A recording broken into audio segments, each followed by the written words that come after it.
Hey, so you want to remove family link, leave Google family group, or delete entire family group on Gmail? Let's see how you can do this.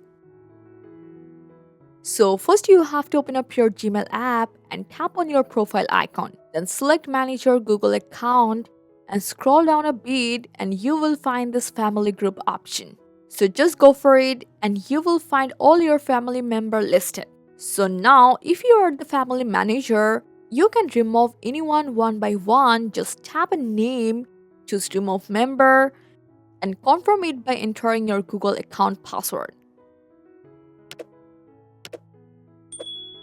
And don't want the family group at all, you can delete the entire family group by tapping your name, or also from this page, go to bottom, and here you will find this delete family group option. Just delete the family group, enter your email password, and confirm. But wait, if you are not the manager, you can only leave the group from your family link app. You can't remove others or delete the other group yourself. And that's how you remove or leave family link on your Google account. Quick, easy, and works on any devices. Hope this guide helped. Thanks for watching.